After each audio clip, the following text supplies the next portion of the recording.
শ্রী চৈতন্য ভাগবতের কিছু কথা আমরা আলোচনা করেছিলাম, এখানে শুরু করছিলাম যে একদিন প্রভু এই মতো নবদ্বীপে শ্রী গৌর সুন্দর ভক্তি সুখে ভাসে লয়ে সার্বপরিকর এখানে হয় সানুভাব দম্ভ করি বইসে মুই সেই ইহা বলি হাসে আমি সেই এই বলে তার অপ্রুর ভাব জেগে গেছে, আমি যে সেই এই ভগবান ভাবটা চলে গেছে।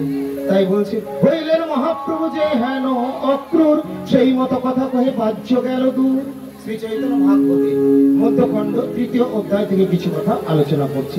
এই মতো নানা ভাবে নানা কথা কয় একদিন বরাহ ভাবের শ্লোক শুনি গর্জিয়া মুরারি ঘরে চলিলা আপনি।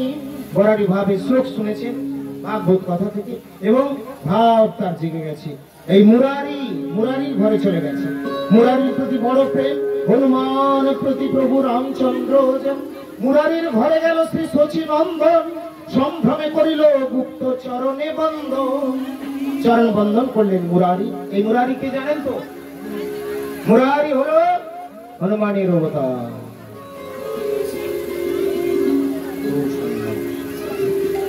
তো শুকর বলি প্রভু চলি যায়, স্তম্ভিত মুরারি গুপ্ত চতুর্দিকে যায়। শুকর করে হঠাৎ মহাপ্রভু চিৎকার করে বরাবর। তখন মুরারি চারদিকে তাকাচ্ছে, কোথায় শুকর দেখতেই পাইনি। আসলে মহাপ্রভুর তখন সেই ভাব জেগে গেছে, মহাপ্রভু কৃষিতা চলে আসছে। তিনি যে সেই প্রভু, আমি যে সাক্ষাৎ সেই ভগবানই বড় অবতার হয়েছে ইত্যাদি অবতার। তাই এখন প্রভু সেই ভাব। প্রভু বলে মোর স্তুতি করো হো মুরারি, গর্জে যোগ্য বরা হোক প্রকাশে খুর চারি। এই 4 পা খুর বের করে বলছেন আমি সেই বরা হোক, আমার স্তুতি করো। বড় অবতার হয়েছিল।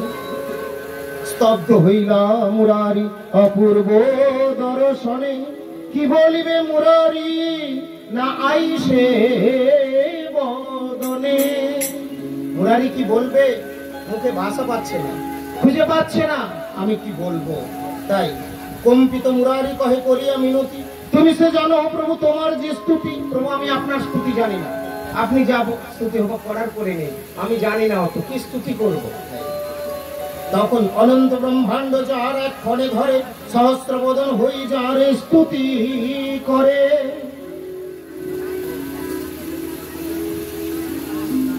তো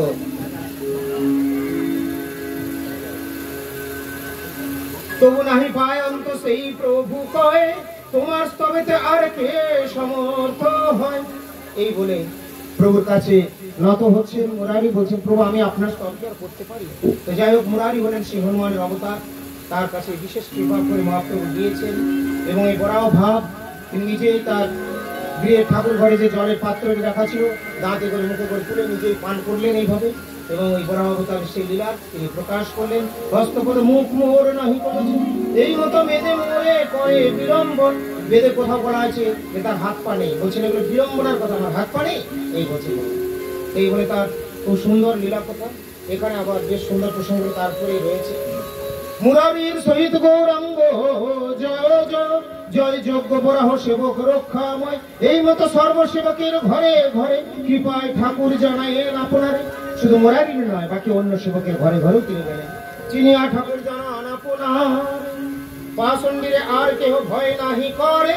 ঘাটে ঘাটে সবে কৃষ্ণ গায় উচ্চস্বরে। আর কেউ ভয় করে না, সবাই উচ্চস্বরে হরিনাম গাইছে। কেন? মহাপ্রভুর এই যে মুরারি ভাব প্রকাশ করলেন, ঈশিতা প্রকাশ করলেন, এইগুলি দর্শন করে অনেকে ভয়টাই চলে যাচ্ছে। যখন আমরা গুরুদেবের কোনো ঈশিতা দেখি, ক্ষমতা, তখন ভয়টা চলে যায়। দিয়ে আবার কিছুদিন যখন ক্ষমতাটা প্রকাশ না করে, তখন আবার মূর্তি বুদ্ধি করে নিয়ে আবার ভয় চলে আসে। কৃষ্ণের প্রতি এটা হতো। রায়পুরের ঝামেলা সব আমার গুরুদেবকে ছেড়ে দিয়ে একজোট করে নিয়েছিল, অনেক বাঙা বাঙা সব বড় বড়। আপনারা কাপড় দেখে সাধু বিচার করেন তো, এক ঝাঁক গেরুয়া কাপড়ের সাধু বেরিয়ে চলে গেল।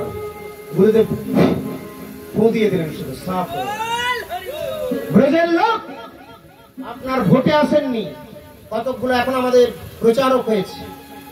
আমাদের গৌড়ীয় সমিতির প্রচারের মূল দায়িত্ব রয়েছেন ভক্তি বিজয় নাম ভট্ট, এবং ভক্তি বিজয় নাম ভট্ট পরিচালনা করেন গুরুপাদ পদ্মের নির্দেশিত প্রতিষ্ঠিত গুরুপাদ পদ্ম কর্তৃক পরিচালিত সমিতির সম্পাদক, যাকে দায়িত্ব দিয়েছেন এই ভক্তি বাড়িতে ত্রিদণ্ডী মহারাজ।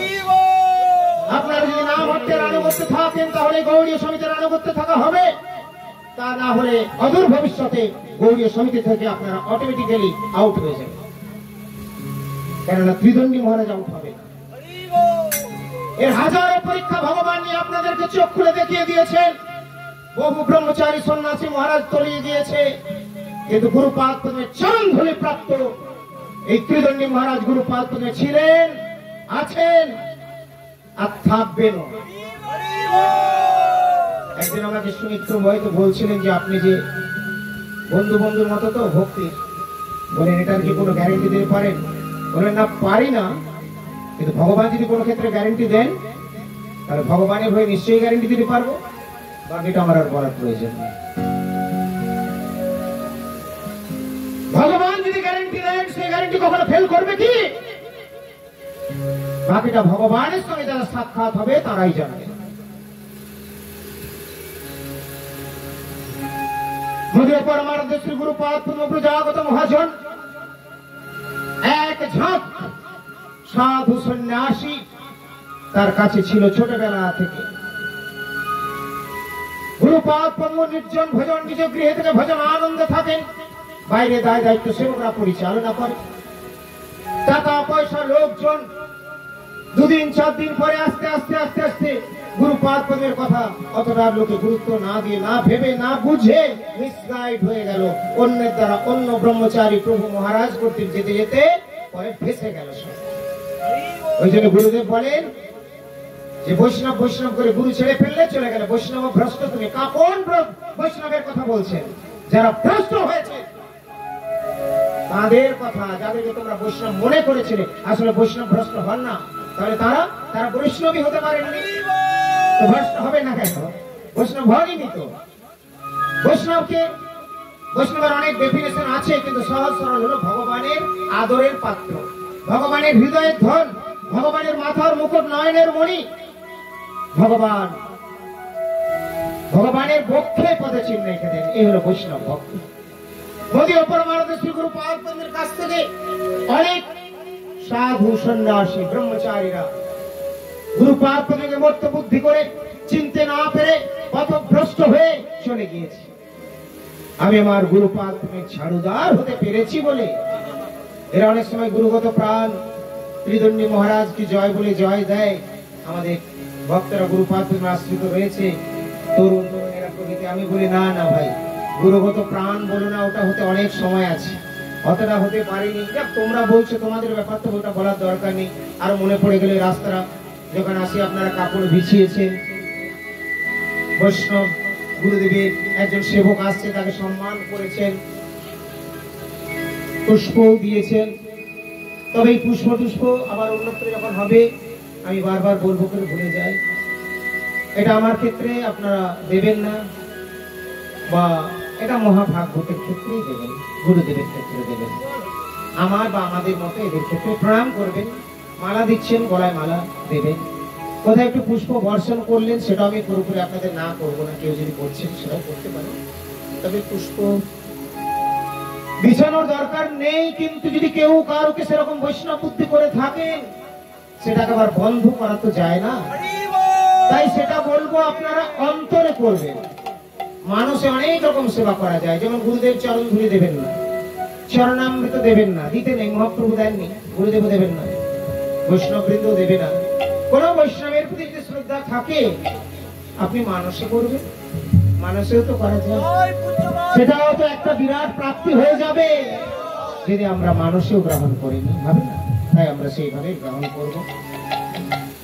আমরা আজকে কয়েকটি কথা এখানে শ্রবণ করব। মহাপ্রভু নিত্যানন্দ প্রভুর কথা শুনতে হবে। জগতের লোক ভাগবত খোলার জন্য ব্যস্ত হচ্ছে।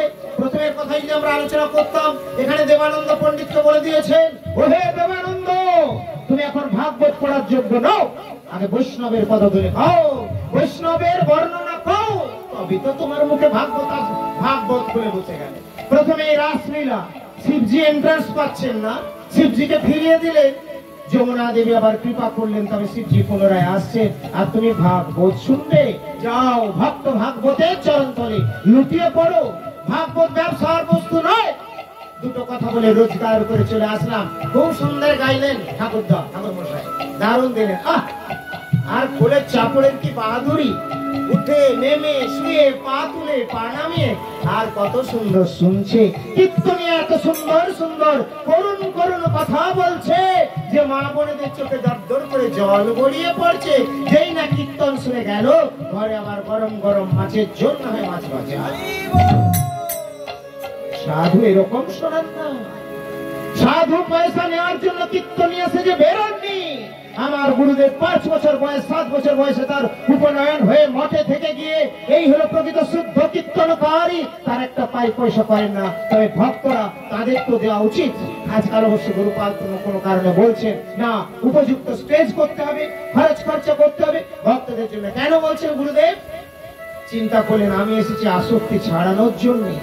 বাড়ি বা দুনিয়া, এরা আমাকে দিয়ে পাঠ করে টাকাগুলো সব বেঁধে বেঁধে রাখছে।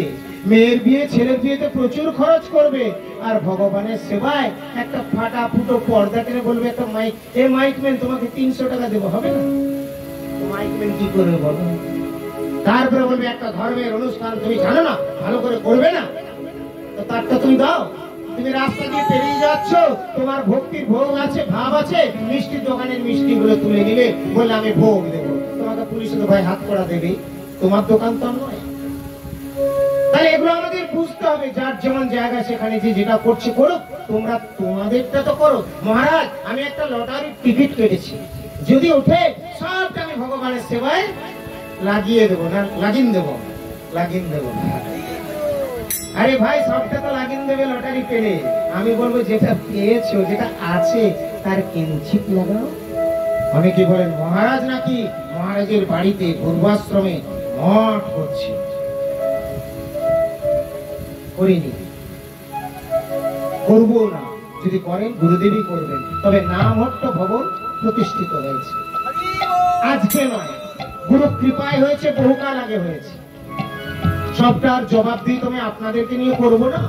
পত্রিকায় গ্রন্থে উল্লেখ থাকে, পাঠে শুনবে। পূর্বাশ্রমে কিছু আমার কাছে যখন আসতে চেয়েছিল, আমি কি বলবো? না না, বিষয় লোকের মতো বলবো, ওগুলো তোমরাই দাও, মঠকে দিতে হবে না, এটা বলবো না। আমার কাছে যদি কিছু পাওয়ার থাকে, আমি বলবো মঠ মানে গোবিন্দ, গোবিন্দকে দাও। না দিলে তারা হয় জুতোর দোকান, না হয় নেশার দোকান, না হয় আমিষের দোকান, কিছু না কিছু আজে বাজে হয়ে যাবে।